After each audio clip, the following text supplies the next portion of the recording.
This is Charles Hadlock. Texas City has tried to outlive its past, but it's hard. There are so many reminders. An anchor here, a propeller there, and sad, sometimes painful memories all around.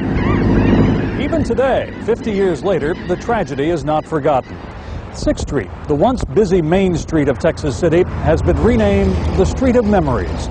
For it was along this street that so many screamed and ran for their lives.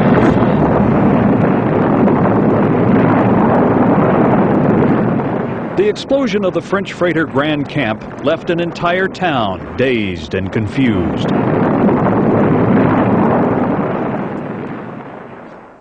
And I ran as fast, as hard as I could. There are many stories of survival.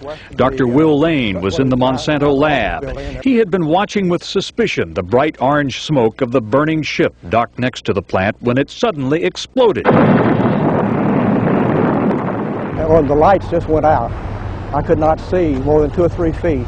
And I thought, my God, it was a nitrate explosion. I'll probably lie right here and be burned to death. He got up, looked over his shoulder at the burning tanks of benzene, and ran for his life. Passed a car in which 2 people had been decapitated. Then I passed one of the 2 little planes that had been flying around overhead, came down along the path that I took up into town. I'm sure all of that glass came into us, and I must have gone like this. And so my arm was injured all in here. Mary Hunter was also in the Monsanto plant. To this day, she still has shards of glass in her body. I had it cut out of me. Luckily, it had lead in it. And therefore, when they x-rayed, they could find the glass. Before the explosion, hundreds of people were on the docks, including Herb Metzger. I had turned to walk away. I had my back to the explosion. But the force hit me in the back, and it sort of just, I don't know, I would say it picked me up, but it blew me forward 20 or 30 feet. Suddenly, pieces of the ship were falling all around him. He crawled under a car. A couple of pieces hit the car. I could feel it, you know, and it jarred, but nothing hit me. Here comes another explosion. But pieces of metal did hit the High Flyer, a second ship loaded with ammonium nitrate. Efforts to tow the burning ship out to sea failed, and 14 hours later, it exploded.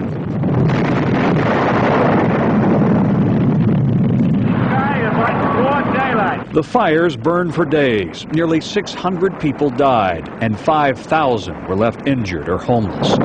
Those who survived helped each other. We had to pry some folks out that had telephone poles, in fact, I guess, or some kind of big poles blown across them. And they obviously were crushed, you know. It was not a nice sight, but I kind of steeled myself to it for a while. Even after the dead were buried, many survivors never talked about it again. But over the half-century since the explosion, they rebuilt their lives and their city. That must have been a hard thing to do, with so many memories around. Charles Hadlock, 11 News, Texas City.